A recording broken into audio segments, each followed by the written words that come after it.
nawe ubonye nimero ya telefone ya Tshisekedi Chilombo wamuhamagara ukamubwira ngo Tshisekedi have zitakwakira reka guhangana naye 23 intare za Sarambwe ntizijya zimenyerwa.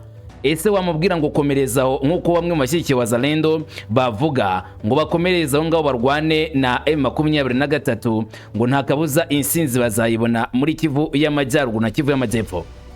Nizo urugamba rukomeje kuba rubi cyane muri Asazwa bwa Republika ya Congo. FARDC ikimara kwisubiza mikenye ngishaka no gufata Minembwe yose. Urugamba rutoroshye rugose centre ya Minembwe, amarembo ya Minembwe aravugaho Ibrufurse mu gihe Saripanwa bazengurutse mikenye bakajya kunyura mu gice kigana muri Ruyisankuku ariko bashaka gutera inambwe ibageza muri Bidegu ngo batena none bagana indani muri Minembwe. Ubu none ngo bagiye gupanura intambara itoroshye kuri Minembwe centre ibyo yamaze mw'iminsi batanga gahenge kuri 23 mwenda bari yo 23 yagira igitekerezo cyo kuramika intwaro hasi maze bakishiriza FARDC ngo barabirambiwe barabirangije bagiye gukora operation y'inkubirane batake Minembwe centre. Niyo nkuru izindutse none ivugwa yuko FARDC ivanyaga ukunyo igiye kurasa muri Minembwe. Turabigarukaho. FARDC ariko na wazalendo muri Masisi bigabije igice gikomeye cyane cyo muri Masisi bakoresha ibitero bidasanzwe za drone kamikaze, drone z'intambara zimo kwataka mu bice byinshi agace ka Gashenyi nako kaba kagezwemo intambara ku rwego ruremereye. Hari amakuru aturuka kuri tele ashimangira cyane ko bano wazalendo na FARDC icyo bashyize imbere cyane ari kugaba ibitero bikomeye kandi byerekeza muri Rubaya, Kinigi, Vatombe. Kinigi ngo bagwamo ya FARDC na M23 bidashyize kera. Urugamba ni rugitinze ngo aritegura gutsinda intambara vuba na bwangu. Gusa kumenye iki M23 nayo yiteguye kera cyane nk'uko abikoze muri Minembwe muri Rubaya hazengurutse abasirikare benshi ndetse kuri ngubu bari kwitazira gukoresha n'abafaransa abacanshuro cyangwa se aburuhu rwera ngo ari kurwana ku ruhande rwa M23 ariko bashobora gutuma ngo ikomeza kwihagararaho ku mirongo y'imbere ku rugamba. Bashobora gutangira guhangana na FARDC na irimwe aburuhu rwera b'ababiligi ndetse n'abacanshuro muri Black Order bagiye gutangira gukora igitero kiremereye cyane ngo kuri Rubaya. Uko byagenda kose ngo Rubaya igomba kuvamo. Gahoda. None urugamba rwo muri Masisi no muri Minembwe kuruje rwose ari inkubirane kandi udasanzwe. Ndaje nkubwire kamwe ku kandi ibiri kuba kuri terrain ndetse nawe kurwana uburyo ari kurwanamo imbaraga bari gukoresha byose urabimenya. Tuvuye kuri ivyo ariko M23 iri kwamagana ibitero biri gukorwa kwa civil benshi b'inzirakarengane ngo ibitero byinshi biri kuba byibasira abasivile bikozwe na FARDC kandi bikaba ibitero birimo gukoreshwa mu za drone nyinshi zica zitanzitse zigasanga abasivile mu ngo zabo zigasuka ibisasu. Ibi M23 kavuga ko ari ibikorwa bibi cyane bya kinyamaswa bikorwa na leta ya Congo kandi ibingibi bigakorwa mu mahanga yose arebera habe ngo no kugira ngo bamagane FARDC. Ariko M23 kavuga yuko ikomeje gushyiraho umutima wo kurinda abasivile bo muri no bice biri kwibasirwa mu buryo budasanzwe ko kandi yakomeza guhangana FARDC asi hejuru. Ibyo turabigarukaho. Sibyo gusa abatuyeho muri Mikenge muri gace kari kuberamwo imirwano barimo gutabaza ubutegetsi bwa Kinshasa ngo ukoreshe imbaraga zabwo zose bafite batere mu gice cya Mikenge bagarura ubutegetsi bwa leta ya Congo. Barifuza kunya ubutegetsi n'ubutegetsi bwa Tshisekedi Chilombo akaribwo bugenzura Minembwe. Ninde babivuze ryari navyo turabigarukaho. Si byo byonyine uyu ni Minisitiri w'Ububanyi n'Amahanga n'Ubutwererane w'igihugu cy'u Rwanda Olivier Jean Patrick Nduhungirehe yagaragaje ko u Rwanda gukora ibyo rwiyemeje mu masezerano Washington ngari kwandira rwa leta ya Congo ishwi hanga ngo baragira icyo bakora ahubwo bakomeje gushyigikira FDLR. Ibyo yavuze ko biteye ikibazo. Iriya konopsi yari isobanutse y'iminsi 90. Iyo minsi 90 yari igabanyijemo ibyo buri muntu agomba gukora muri iyo minsi, novuga mu minsi 10 agomba kuba hakozwe ibi, mu minsi 20 kurikira. Ibyo yavuze turabigarukaho. Hanyuma igoma ku kibuga cy'indege mpuzamahanga hakiriwe n'ubwuzu bwinshi umuyobozi wa MONUSCO Mr James Swane aho yaje muri Goma. Niki cyamuzanye urakimenya nge natabigaruka wibuke ko aje muri Goma mu gihe muri Ituri ku munsi w'ejo bundi hariho Raja Habibe ne wahasuye azanye umusada nko kurikirana ibijyanye na Ebola. ndetse Ituri yahise ibona n'umuyobozi mushyashya usimbura Ruboya Gabi agiye kuyobora iriya ntara ya Ituri. Nazo tubigarukaho wanyemerera nkaguha ikaze kamwe ku kandi kuri kuvuga none aha ku butaka bwa Repubulika Nk'uko muri kino gitondo cya tariki 11 z'ukwezi kwa gatandatu, tukabijyamo duhereye iruhande nta kamwe dusize inyuma, ahubwo tukamenya niki kiri kwa kuri ta niki twakwitega kidasanzwe muri no rugamba rumaze iminsi ruvuga ku butaka bwa Congo. Ese niki muri rusange buri wese yamenya ku bijyanye n'abari kurwana n'uburyo baraza gusoza mwaya makimbirane, cyangwa se uko amakimbirane uyu munsi atege 11 bishobora kwirameze.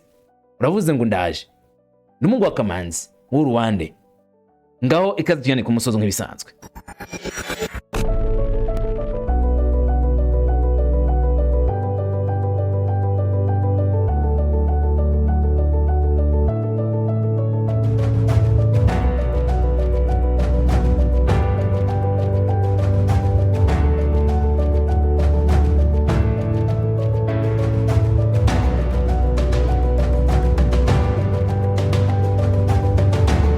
Maze unyemerere duhere ku mirongo y'imbere ku rugamba n'ubundi byose niho biri guturuka, ibiri kuba zose niho biri guturuka.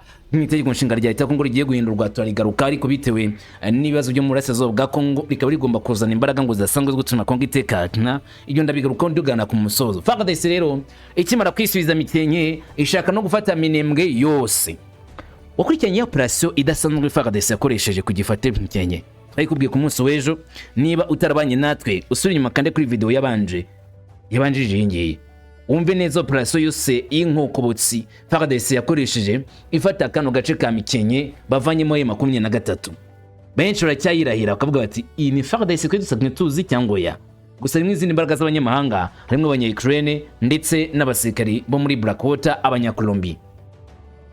Rero bakimara gufata agace ka Mikenke bamaze gukoresha imbaraga zidasanzwe, gahunda no gufata amarembo cyangwa se gufata inzira ya Minembwe yose na Minembwe yose bakayigarurira. Utimeze gute rero? Ubundi gufata Mikenke byatwaye amasaha ari munsi y'amasaha 48 gusa kugira ngo umutwe w'ingabo za Ibo Force na FARDC wazalendo bafate iki gice cya Mikenke banganyemo n'imitwe ya M23 twirwaneho. Hanyuma bungiye kuzamura ibendera rya leta Kongo muri Mikenke, Gakenge na Kalingi, uduce twe twafashwe na M23 bamaze gukocora FARDC. Bigatangazwa neza ko gutwo duce nyine twagize mu maboko ya M23, ariko amasata ashyitse kuri 48 babirukansa bavana muri ibyo birindiro.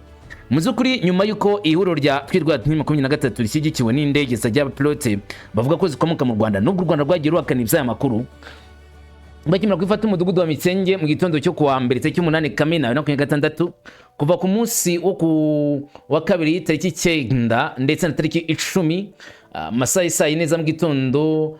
Inkuru nziza yari kuri FARDC nuko agace bamaze kukigarurira bari kuzina Dombolo ya Solo, bishimira cyane ko intsinzi biri mu biganza zabo. Agace bibavanywemo imbimbiko bakagarutsemo nabo bari gukoresha imbaraga za gisirikari bongera kwigaragaza imbere bari bahanganye karabanye imbaraga muri make nko kugaragaza ko bafite ubushobozi budasanzwe bwo gukomeza guhangana nabo, kandi ako gace bagomba kugenzura umutekano kurusha undi wari we wese. Nko kuvuga bati mutwumve neza, dufite ubushobozi bwo guhangana namwe, imbaraga zo kubasubiza inyuma no kurengera ubusugire bwa Repubulika Nk'uko Kongo, ubutaka bwacu tukabuhora. Iryo ni itangazo ryasohowe na FARDC ku munsi wa tariki 9 z'ukwezi kwa gatandatu, bagaragaza ko barambiye ibikorwa bya bya M23 atazi ya RDF bizakozwe muri Minembwe, kandi ibyo bigiye gutuma bari bavuze ko bigiye gutuma FARDC yagurukana imbaraga z'umurandura nzuzi. Nibyo byabaye tariki 10 gushyira tariki 11, bagaragaza ibyizo mbaraga zabo.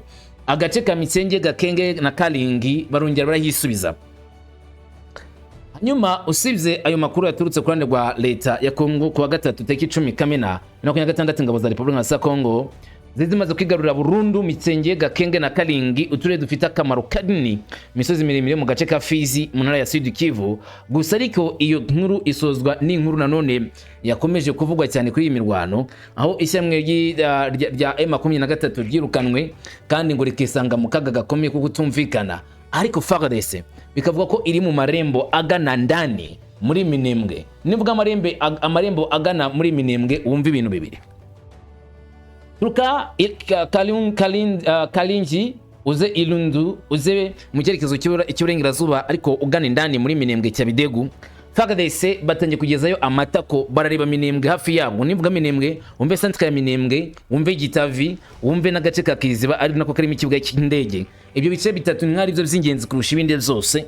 FARDC irimo kubirebera mu ndorerwamo y'ikirahuri cyangwa se ijisho ryo buri kuri imbere yabo nko bagomba guhita bafata, kuko bo bari mu bice bibiri by'ingenzi. Agace kagakengere gatetse nk'abakaretse ku mazefu bitewe nuko nta ramforo igeze ivuga iri guturuka yo ya gisirikari igaba igitero cyinjira muri Minembwe, usibye inguni ebyiri mu gice cy'uburasirazuba n'igice cy'amajyaruguru muri Mikenge, nibo bateje icyoba muri Minembwe centre. Kandi bishoboka cyane cyane ko FARDC nimba koko yavuze ko ivanyeho ijye gutangira guhangana na M23 muri uyu mujyi wa Minembwe, gahunda ari uko bagiye kwigarurira. Rero mbere y'ibyo byose Kongo byatangajwe n'abatanga buhamya benshi aho hantu bamwe mu bagize twenyeshyamba za M23 twirwaneho biravuga ko basabuye ibicuruzwa bitandukanye byo mu rusengero rw'umupasiteri wa Protestant muri Mikenge mbere yuko bava muri ako gace bari guterwa na FARDC, ibishobora gutuma n'ubundi abarwanira uruhande rwa leta Kongo bagifite imbaraga ngo zo kwirukana abo bita abajura. Iyo video mubona ku ruhande rw'ibumoso y'uwo musirikari wari mu rusengero aho ngaho muri Mikenge yagaragaje neza ko basanze ikintu cyitwa cyose cy'agaciro muri urwo rusengero cyibwe ngo naye 23 niko yavuze. Nk'uko aya makuru abivuga, abagabye igitero ngo batwaye mu bintu, batwara intebe, ibikoresho byo mu nzu ndetse n'ibikoresho by'iyi kiliziya biherereye muri aka gace k'ingenzi mu murenge wa Itombwe ku mpaka uri hagati y'uturere twa Mwenga na Fizi. Gusa ikibajijwe ni kimwe gusa, M23 yakiba intebe kazijyana kuri battleground cyangwa ku mirongo y'imbere ku rugamba. Icyo nacyo ni ikibazo cyo kwibazwa. Nese yize amasheze, imbaho cyangwa n'amatabureti, nabyo gakomeza gutungurana cyangwa se no gutangaza benshi uburyo ibyo baba babyibye bakabijyana. Gusa ariko ntabwo hiyeza soreka itangazo rya 23 rakana ivyo birego kugeza amagingo yangaya. Amakuru avuga kuri ibyo ngibyo nayo ruhande rumwe gusa rwa leta ya Kongo bashinja M23 kwiba ibikoresho muri urwo rusengero. Ubwo hari yenda amasari imbere hari ubwo M23 yaba iraza kunyumuza aya makuru ya FARDC abashinja ubwo busahuzi, kavuga ko batakiba intebe mu rusengero kweri. Umaze kumva icyabaye muri izi nzira muri Minembwe, ubu nuvuga ngo abaturage bari muri Minembwe centre ndetse baba n'abasikari ba 23 barimo, ariko biteze ko urugamba rushobora guhita ruhinduka. FARDC igahita none gaba urugamba cyangwa se igitero gikomeye cyo kwimura kuri 23 bakerekeza indani muri Minembwe, bikazatera icyoba ndetse byakaba byatera uburyo bukomeye bwihangana muri ako gace ibitigeze bitekezwa ko ari byo bizaba indani muri Minembwe. Ibi icyo byazana gusa ni ihangana ritoroshye, ariko kandi nanone n'igihombo gishya. Tujye muri Kivu y'amajyaruguru nawe wakomeje kuvugwa imirwano. Wazalendo FARDC bashyize hamwe imbaraga zabo bati olingate. Ni nyuma ko M23 yari imaze kugaragaza neza ko itanze protection umutekano mu bice byose abazalendo bari bagezemo ugana muri Rubaya. Mu minsi ishize igera kuri 5 ishize, uwitwa Guverineri Bahati Musanga Erasto iri yasuye Kinigi, agace banatanzemwo amabati isakaro kwa civile basenyewe n'ibitero za drone za FARDC, ndetse bagaragaza ko biteguye gukomeza kubanira umutekano. Gusa kuri ubu noneho nyuma yo minsi mike gusa batatunze isakaro, n'ubundi bitero yasa nkaho byerekeje muri Kinigi, kuko abantu bari kurwanira ni bugufi cyane bwa Kinigi kandi batumbere kwerekeza muri Rubaya. Ibi ni ibindi n'amasasu y'imbunda ziremereye nk'inzoroheje yumvikanye kugeza kuwa gatatu tariki 10 Kamena, ndetse muri no joro rikeye mu duce twinshi twe mu karere ka Masisi ni mu ntara Kivu y'amajyaruguru. Nk'uko amakuru menshi yo muri ako gace abivuga, imirwano irimo kuba hagati y'umutwe witwaje intwaro wa Wazalendo n'inyeshyamba za FC M23. Amakuru radio Okapi kegamiye kuri MONUSCO nacyo kiremeza ko imirwano yabaye nk'uko amakuru yabo banditse abigaragaza. Bahamije neza ko ibisasu bya rutura biri kumvikana muri cya cyerekezo. Imirwano yavuzwe mu mujyi ya Kishanja na Kasenyi, nk'ahantu y'ingenzi cyane habereye urugamba ruremereye. Ibintu bikomeje kuba bibi ni muri utwo duce tubiri. Ayo makuru agaragaza impungenge ku ngaruka ziri hohoterwa ryongeye kugaragara cyane ku ihungabana ry'ibikorwa by'ishuri muri ako gace. Gusa ariko nubwo imirwano irimo kuba irifungurira amarembo kugana muri Kinigi, agace ka gatatu ntabwo gashobora gutangira kwibasirwa n'ibitero biremereye. FARDC Wazalendo naye 23 mwihangana ridasanzwe muri ziranzira, kandi abazalendo bakavuga yuko ibyo kongera gusubira inyuma byo bitazakunda.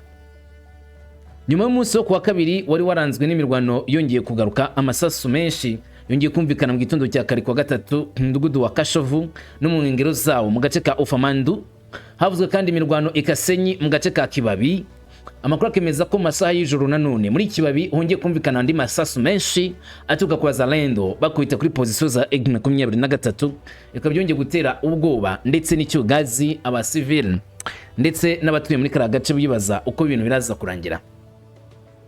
Nk'uko amakuru aturuka muri ako gace bivuga, bamwe mu bagize ihuriro rya Mayimayi Lamuka n'itsinda ry'abakorera bushake bitwaje intwaro Geve bivuga ko bagiye mu gitero cyagabwe ku nyeshyamba za M23 saa 11 za mu gitondo bagahangana nabo hasi hejuru imbimbiko tic-tac pick-pack ihagingana riremereye rikoreshwamo intwaro zidasanzwe. Byongeye kandi imirwano yari imaze kuvugwa mu mudugudu wa Kazinga uherereye mu itsinda rya Nyamaboko ni mu murenge wa Osobanyungu. Societe civile yo mu gace ivuga ko ukiyongera gushya k'urugomo kurimo gutera abaturage kwimuka no kubangamira ibikorwa by'imibereho myiza n'ubukungu mu turere twinshi twibasiriwe n'izi mbunda cyangwa se no kuguhangana. Byibuke ko minsi ishize ubwo Wazalendo bafataga agace ka Kibati, nakubwiye ko abasirikare benshi bari baje gutanga l'enfol kuri FARDC muri Kibati ngo atera agace ka Rushebere, ariko bakaza kubikupa bagahita bamanuka berekeza muri Ngege, abavuye muri Ngege ndetse na Rutobo bagahita binjira muri Kazinga. Hano bahahise bahura na position imwe 23 bakarasana, abandi bahita bikomeza imbere ngo basange bagenzi babo. Hano batangiye gukora iyo operation iri kuraswa kuri 23 Kashenyi ndetse bashaka kuzamuka bakagira Kinigi. Izi mbaraga z'abazalendo ngo zirimo nanone inyongera cyangwa se umusada uturuka kuri FARDC, kandi ibingibi bikaba byatera igihombo gikomeye kuri M23 kuba yahangana n'impande ziteguye cyane kandi inshuro nyinshi zigaragaza ko ziri tayari gukora urugamba rwatwara n'igihe. Gusa mu 23 nayo itaciye ku ruhande yamaganye ibintu bitero za FARDC ndetse na Wazalendo mu bice byose, igaragaza ko ari ibitero biri kwica inzira karengane, ari ibitero bitewe n'amategeko ndetse n'imiryango mpuzamahanga yakwiriye kubyamagana. Ronase Kanyuka ku rukuta rwe rwa X yagize ati: guhera saa 5 n'igice za mu gitondo kuri wa gatatu itariki 10 Kamena 2026 ingabo zihuriweho n'ubutegetsi bwa Kinshasa zirimo FARDC, FDLR, Wazalendo n'ingabo z'igihugu cy'u Burundi zagabye ibitero ku duce dutuwe cyane twa Gakenge n'inyenyero zawo, imisozi miremire ya Minembwe, umurenge wa Rulenge, akarere ka Fizi, intara Kivu y'Amajyepfo.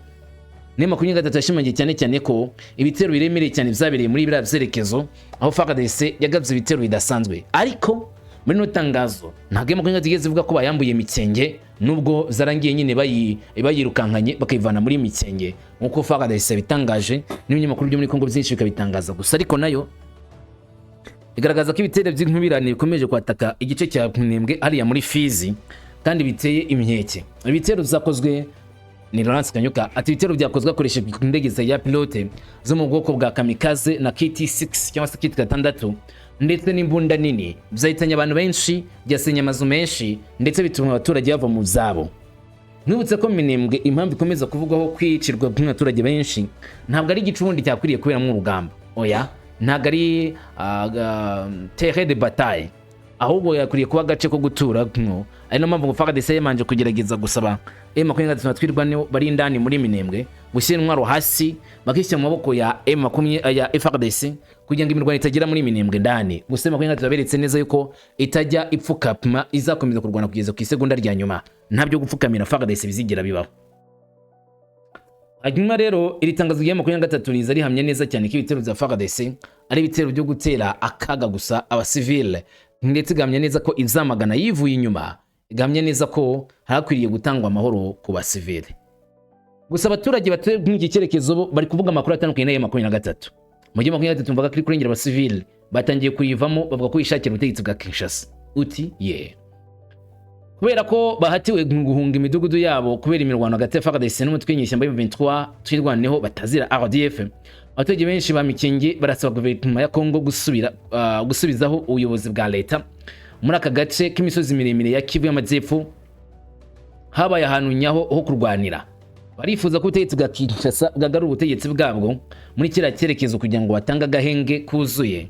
Muri make bagarikiyemo 23 na twirwaneho agace kongeye kagenzurwa n'ubutegetsi bwa Kinshasa. Umusaza w'imyaka 75 utuye mu Mikenge yagize ati: igihe cyose twizeye amahoro intambara iragaruka. Turasaba guverinoma yacu gukora ibishoboka zose kugira ngo igarure uduce twigaruriwe n'imitwe itwaje intwaro kandi igarure ubutegetsi bwa leta. Ngo nicyo bifuza. Uyu muturage wo mu muryango w'abanyamurenge avuga ko abarwanyi barwigwaneho bafite intwaro nyinshi zakusanyijwe mu myaka yashize. Nk'uko abivuga, zimwe mu ntwaro zimaze imyaka myinshi muri ako karere, izindi zihishe ahantu hatandukanye mu gace kose. Benshi bazaga impamvu twirwana na M23 ngo badashirwa n'intwaro mu gihe cyose bari barazengurutswe na FARDC, ndetse no muri iyi minsi yo kurwana dugutavuga ko babonye ramforo nyinshi iturutse mu gice cya ruguru ku buryo bavuga ko ariyo ramforo nyine bari gukoresha cyane cyane mu guhangana na FARDC. Ariko ngo kumbe bari barabitse ibikoresho byinshi ku myaka yashize birimo imbunda, amasasu, kandi ibyo byose bashobora kubirwanisha by'igihe kirekire. Rero ngo kuby'ibyo leta ko ngomba gukoresha imbaraga zidasanzwe kugira ngo yisubize ibyo bice kandi igarure ubutegetsi bwa gisivile, igarure uburyo budasanzwe bwo gutegeka ku gace ku buryo birinda ko abaturage b'inzirakarengane bakomeza kuhapfira. Iyi mirwano ikorera muri Kongo ikunze kuvuga yuko u Rwanda ari rwose bayazana wazo.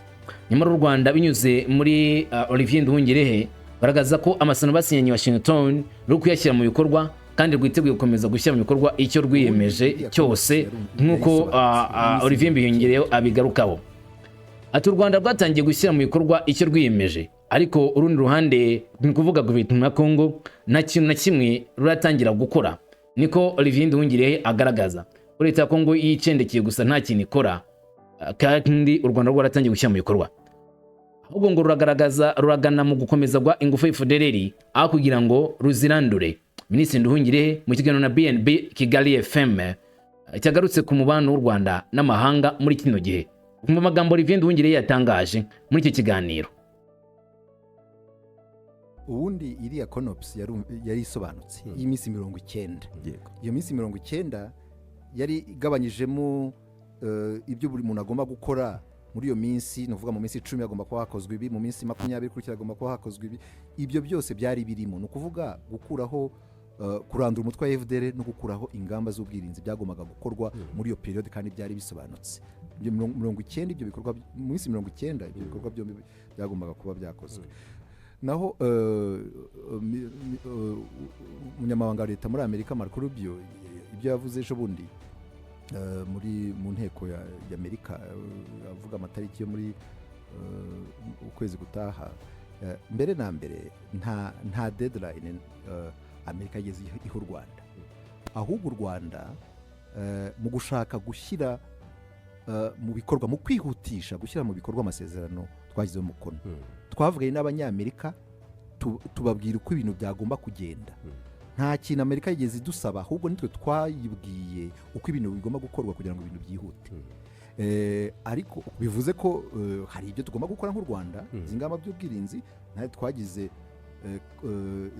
ibyemezo twiyemeje, kandi na Amerika na Marco Rubio mwumvise ko nabivuze ku Rwanda rurimo rushyira mu bikorwa ibyo rwiyemeje.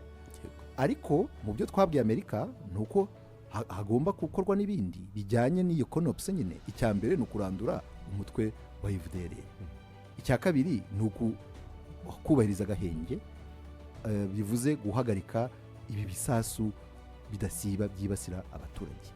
Icya gatatu bijyana kuri ya dimension ya kabiri ya crise ya Kongo, no kuvuga y'intambara ya Kongo, ijyanye no kwihutisha ibiganiro bya Doha kugira ngo nabyo bitange umusaruro. Ku byerekeye FDL, hari inama zisubukura mu kwezi kwa gatatu k'uyu mwaka, nyuma ku itariki ya 29 Werurwe muri uko kwezi. Ngira ngo Amerika yashyizeho igitutu guverinoma ya Kongo, hanyuma umwe mu bayobozi b'ingabo za Kongo ikisangana avuga ko noneho bagiye gutangira ibikorwa byo kurandura umutwe wa FDL. Ntihashize amasaha 48 ku itariki ya 31 bohereje indege za warikare zijya gutanga imbunda ku ba FDL hafi 700 za rifles, hafi 700 za mortier, amafaranga, za munitions, amasasu, baziha izo FDL, kandi bamaze gutangaza ku mahanga yuko noneho babirahiriye bagiye kurandura umutwe wa FDL. Twe turababwira tuti nimubona ibingi nibyo duhora tubabwira. Bagira imvugo ebyiri, hari iyo babwira amahanga, hakaba n'ibyo bakora kuri tele. Usibye n'ibyo byo kuri tele, Perezida Tshisekedi akorana n'aba abitwa abanyapolitike b'i Burayi kugira ngo abahe isura nziza, ariko ari abantu bashyigikiye FDLR. Wari umuhungu wa perezida Habyarimana witwa Jean-Luc Habyarimana n'undi witwa Fabien Singaye n'abandi, ahora bakoresha, bahora bajya Kinshasa kugira ngo baplanning uko badestabiliza igihugu cy'u Rwanda. Ntabwo bishobora guhindura imyitwarire y'u Rwanda ibyo rwiyemeje bikahinduka rukaguma muri position ya defense. N'ubundi amasezerano y'amahoro ashyirwaho umukono n'impande ebyiri nibura. Ni ukuvuga yuko buri ruhande rugira icyo rwiyemeza. Nta masezerano y'amahoro nigeze mbona namwe mu mateka y'isi yuko ari uruhande rumwe rugira rwiyemeza urundi rukidamarara cyangwa rugakomeza gukora nkaho nta cyahindutse, rugakomeza gutera ibisasu bya drone za mortier, rugakomeza noneho no kuorganiza abo ba FDLR. Ibyo ngibyo ntibishoboka. Nibyo duhora tubwira abahuza ko bagomba kwitondera ibi bintu, ko ikibazo atari kitagomba kuba igihugu kimwe. Nibyo twagize mu itangazo yuko amasezerano y'amahoro yashyizweho umukono n'ibihugu bibiri, ko u Rwanda nk'uko Marco Rubio yabyemeje rwatangiye gushyira mu bikorwa icyo rwiyemeje, ariko ko urundi ruhande, ni ukuvuga guverinoma ya Kongo, nta kintu na kimwe ruratangira gukora, ahubwo ruragana mu gukomeza guha ingufu FDLR kugira ngo ruzirandure. Amagambo ya Marco Rubio mwayumviye agarukwaho na bwana Olivier Nduhungire. Olivier Nduhungire yavuze ko Marco Rubio yavuze ko nta deadline Leta Zunze Ubumwe za y'u Rwanda. Marco Rubio yavuze ko bitarenze ukwezi kwa 7 mu rwagati ingabo z'u Rwanda zose ku butaka bwa Kongo zaba zatashye. Icyo u Rwanda rwita ingamba z'ubwirinzi ngo ziri ku mupaka apana muri Kongo. Bivuze yuko ingamba z'ubwirinzi ziri ku mipaka arizo zizavayo kuko muri Kongo u Rwanda nta ngabo rufite. Ariko Amerika avuga ko izo ngabo ziri mu Kongo z'u Rwanda zigomba kuvayo zose zigashirayo, ndetse bakanakurikirana niba izo ngabo zizava mu mwambaro wa ADF bakiyambika imyambaro ya M23 nk'igihamya kigaragaza ko Leta Zunze Ubumwe za Amerika zo zishimangira ko ingabo z'u Rwanda ziri muri Kongo. Izo tubihanga amaso. Igoma, Mr. James Swan n'umuyobozi wa MONUSCO yongeye kukagiza ibirenge bye kuri kino kibuga cy'indege mpuzamahanga cya Goma. Niki kizanye James Swan muri Goma? Umuyobozi w'ishami ry'umuryango w'abibumbye rishinzwe kubungabunga umutekano muri Repubulika ya Demokarasi ya Kongo MONUSCO akaba n'intumwa yihariye y'umunyamabanga mukuru w'umuryango w'abibumbye James Swan yatangira uruzinduko rw'akazi Igoma mu murwa mukuru w'intara ya Kivu y'Amajyaruguru kwa gatatu tariki 10 z'ukwezi kwa gatandatu 2026. Nk'uko MONUSCO ibivuga, uru rugendo ni kimwe mu biganiro byayo bya buri gihe bigamije gushyira mu bikorwa inshingano z'ubutumwa bw'umuryango w'abibumbye muri Sezoro bwa Repubulika ya Demokarasi ya Kongo. James Swan n'itsinda rye uruzinduko rwabo rubaye mu gihe akomeje kugaragara umutekano muke mu turere twinshi twa Kivu y'Amajyaruguru, ndetse n'ibikorwa za diplomasi bikomeje gukorwa mu rwego rwo guteza imbere kugaruka kw'amahoro mu karere. Gusa ariko ibyo MONUSCO nabyo ibamo benshi bavuga yuko biteye kwibaza byinshi. MONUSCO iyi ngiyi yahawe manda yo kwa kutaka bwa Kongo inemererwa umwanzuro 2808 urimo kurasa umutwe wari wose warenga ku bikorwa by'amahoro. Wenyine arimo na M23, ndetse umwanzuro ugitangwa bamwe baravuga ngo M23 bayiteje MONUSCO ijye kuyobowe na Leta Zunze Ubumwe za Amerika. Hajya muheruka kumva MONUSCO yari ibikorwa bya gisirikare. Muzunguje ubwonko musangana kera. Igihe bavuga ngo bagiye kuza kugenzura ishyirwa mu bikorwa ry'agahege, bageze babigenzura. Hanyuma andi makuru akavuga ko MONUSCO ahubwo yigiriye mu byo gushaka guhangana n'icyorezo cya Ebola, kugira ngo bahangane n'ibibazo by'umutekano muri Sezoro bwa Kongo. Gusa amakuru akemeza ko MONUSCO yahaye imyitozo ikomeye cyane FARDC ku buryo ngo biramutse baye ngombwa ko akora na operation imwe, MONUSCO ifite izindi ngabo nyinshi zifite imyitozo ijya kuriyingayinga imyitozo y'abasirikare bo muri MONUSCO ku buryo byatanga umusaruro. Gusa ariko banakubiswe ntibyagutangaza kuko n'ubundi Operation Springbok muri Goma bari bafatanije bakwita barebe inzega bagenda amatwi ari gucura injereri batagikina ngagwe, bitewe nuko M23 yabigishije igara ibireka yuko itiganya nayo bya gisirikare. Ensemble nationale yigaga kuri kintu gikurikira gutegura referendum. Inteko yabaye ifite intego ikomeye cyane igira ngo la Sanse PNL adopter la proposition de loi sur l'organisation du référendum à RDC. Bati inteko itegura uburyo bwo kuganira ku bijyanye no gutegura referendum muri Repubulika ya Demokarasi ya Kongo, referendum ku itegeko nshinga rya Repubulika ya Demokarasi ya Kongo. Uzi ikintu cyatangaje, abanyamategeko barenga 349 b'iki gihugu cya Repubulika ya Kongo, babiri bonyine no batoye oya, bavuga ko badashaka itegeko nshinga rihinduka, badashaka ko referendum ibaho. Umwe arifata, abandi bose basigaye batoye yego. Bizaba pass cyangwa oya? Ngiye ngo bizaba, ahubwo byarakinye kwemezwa yuko referendum, amatora yo guhindura itegeko nshinga agomba kuba muri Kongo. Asigaye gusa igihe cyanyacyo kigenwa cyo gutangira kubikora. Niba inteko ya leta ya Kongo yavyemeje, hasigaye kunyuza mu basena, hanyuma nyuma ya sena bagahita bashyira batangiza gahunda nyirizina yo kunoza referendum uko igomba kugenda mu bice byose bya Repubulika ya Demokarasi ya Kongo. Ni inteko ishinga amategeko yemeje umushinga w'itegeko ugena ibikurikizwa mu gutegura referendum. Inyandiko izoherezwa sena igizwe n'ibikurikira: izaba irimo ishyiraho ububasha bwihariye bw'umukuru w'igihugu bwo gutumiza referendum cyangwa se gutangiza referendum, kwagura inyandiko yagura abantu bemerewe kwitabira referendum, inyandiko yemera gushyiraho komisiyo yo kugaragaza ingingo z'itegeko nshinga zidakwiriye kuboneka, ndetse n'inyandiko ishobora guhindura inteko ishinga amategeko mu gihe habatanzwe impinduka mu itegeko nshinga. Muri make itegeko nshinga rishobora kuzanamwo impinduka z'inteko ishinga amategeko. Nyine bashyizemo uburyo bushobora kugenzura cyangwa se gutuma icyo gikorwa nacyo cyamutse gishyizwemo bizagenda neza.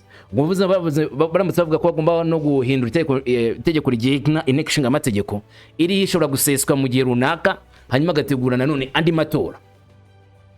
Kisekedi Chilombo ko yabibazera mwitega indi myaka irenga 15 ariko butegetsi muri Kongo. Ntamwe ngo nawe turakabya. Manda ya Kongo ni imyaka 5. Uvuga ngo itegeko nshinga rishya rya Kongo icyo rizaba riteganya, niba rizateganya wenda manda 5 za president ariko butegetsi ari kwiyamamaza, cyangwa se yenda izirengaho. Kisekedi Chilombo bamwe batangiye kuvuga ko bizabisa nkaho atangiye bundi bushya. What? Ngo nagateguro gakomeye. Nyamara bamwe mu batamushyigikiye barabyamagana bakavuga ko atarizo, uko bavuga guhindura itegeko nshinga binyuze mu nteko ishinga amategeko kapimaka bifatwa n'abatavuga rumwe n'ubutegetsi nk'urugi rufunguye rwo kurenga imipaka ku gihe n'umubare wa manda ya president, byatuma Kisekedi Chilombo aguma ku butegetsi nyuma y'umwaka wa 2028 akomeza kuzunguza Repubulika ya Kongo akayitegeka. Ariko bamwe babyishimiye, abandi babirakariye. Nanjye ni iminsi imbere yatse byinshi, kuna amasari imbere hatse byinshi. Komeza kubana natwe uramenya byinshi, ugubwe neza, amahoro imigisha n'amahirwe biba kuri wowe uyu munsi wose wa tariki 11 z'ukwezi kwa gatandatu. Shalom.